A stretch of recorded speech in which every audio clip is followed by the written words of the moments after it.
Kainin ko.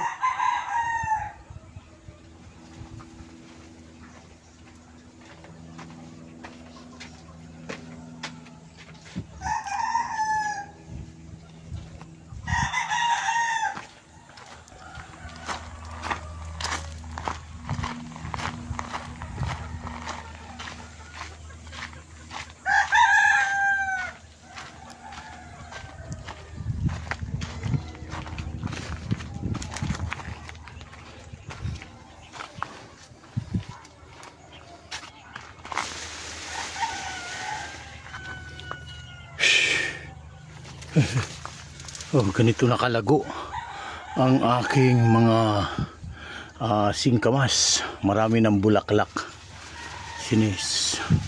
Chinecheck lang natin kung may mga bunga na. Marami ng bulaklak sa taas. Tingnan natin kasi baka may pipitin na tayong bunga. Sa labas kasi ang bunga niyan eh. Ay ko.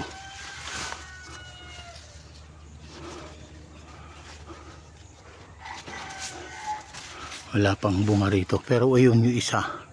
Ay may mga hinog na ako dun oh. Ayun oh. Oh may mga hinog na ako dun sa isa. Ito ay naku. Kinainan naman ng kambing sa labas. Ay Manong. Manong ha. May kinainabot na naman to ng kambing. Talagang pag nahuli ko pa kayo. Sige. Patatawarin ko rin kayo. Talaga naman. Babala lang naman para takutin natin minsan. Oh, ayan oh. Yan mga bulaklak na po yan. Yan. Yan po yung mga bulaklak na nila. Pero itong isa may mga bunga na. Oh. Ay hinugin ko na lang ito. Na bunga katulad nito. Ayan oh, bunga mo yan. Hinog na. Ayan o. Ayun, pitasin pero pahinugin ko na lang para itatanim ko ulit. Maganda pala magtanim nito. Mayabong.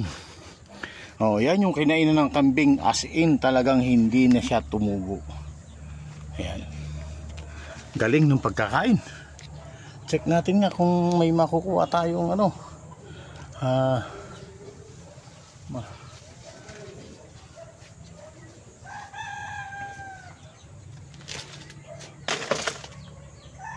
Uy, naputol na yung isa.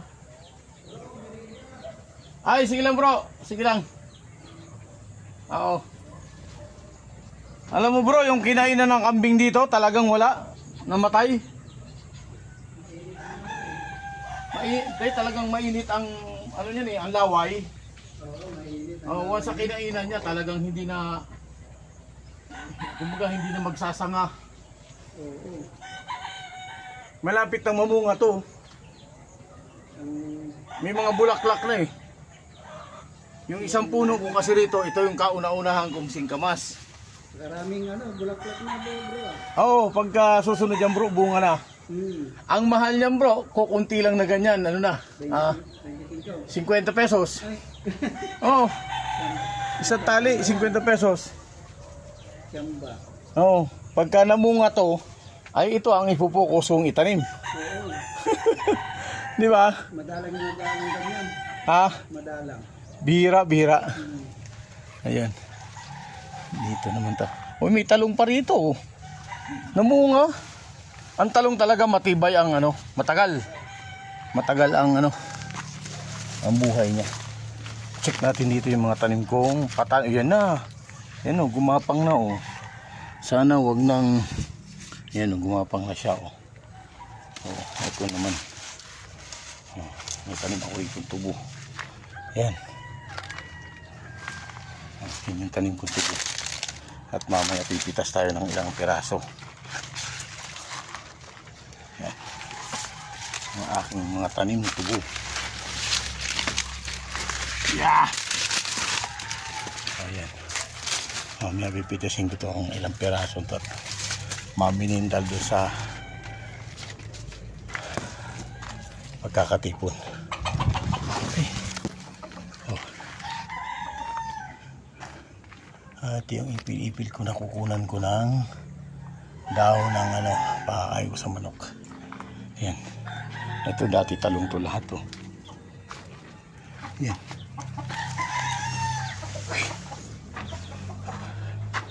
Okay.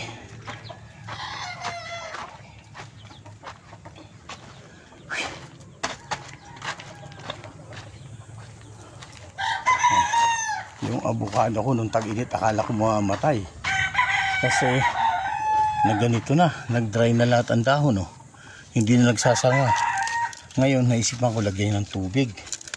Yan, tinubigan ko siyang tinubigan. Sabay umulan, kaya ang suhi, haba kaagad, Linggo lang, ganyan na kaagad ang suhi. Kaya ibig sabihin, kulang lang sa tubig nung nakaraan. Yan. Ito sa maliit kong taniman dito, halo-halo. May avocado, basta tumubo, yan. Hindi ko alam kung mamumunga itong guyabano. Pero po itong atis ko, ayan na po siya, Yan ang atis natin. Hindi lang isa, itong dragon fruit na itabi, namulaklak na, ibig sabihin susunod yan, dami ng bunga ng atis. Ayan. Ito yung tinatawag na miracle fruit ba yan? Yung bilog na malaki na mahirap mong putulin. Ito namang aking kamyas, dahil maliit pa lang naman na puno, nagsimula ng mamunga. Ayan na siya, nakakatuwa. Tabi-tabi lang yan. Tabi-tabi ito, mga guyabano, mga tapon ko lang na buto, pati itong lahat ng papaya. Yan, mga papaya ko ay mga tapon ko lang. Pero itong niyog na to, tanim nung anak ko kasi scholar siya, kailangan magtanim ng puno nung pandemic. Ngayon, na-check ko, may kumakain sa mga bagong usbong, kaya pina-check ko. Wala naman daw ngayon, pero tingnan ko sa susunod na araw kung wala pa. Ito yung una kong ginawang balon na pag winter, tag-ulan lang, may tubig. Pag walang tag-ulan, wala na yan. Ito yung bangko kong santol, pinutol ko na yan, pero tumangkad pa din. Yan, tumangkad. Yan po yung aking maliit na taniman. At itong mga malunggay na to, ang dami ko nang na-harvest po dyan. Yan, nagkakahinog na mahabang bunga. Binebenta ko rin sa pwesto namin. Ito, nauna kong tanim na rambutan. Mga ilang years na lang yan. Dalawa yan. Baka ito ang unang magbunga. Sili. Sana. Ito, yan. Ano yun na suha. O yan, yung mga wild na tapon ko na mga ampalaya. Yan. Ito, tinanim ko to. Buto. Nakuha akong hinog na langka. Pinabuhay ko na buhay. Dalawa, dapat apat yan. Dalawa lang ang medyo matibay. Yan, dalawa. Ito yung mga kamuting kahoy ko. Hindi ko alam kung may laman to o wala. Huwag kayo mag-aaway. Kaya nasisira yan nasisira yan kulungan Ito mo pag-aaway. Doon ka. Talo ka nyan. Gala yan Gala yan. Dito naman yung aking mga saging. Yan.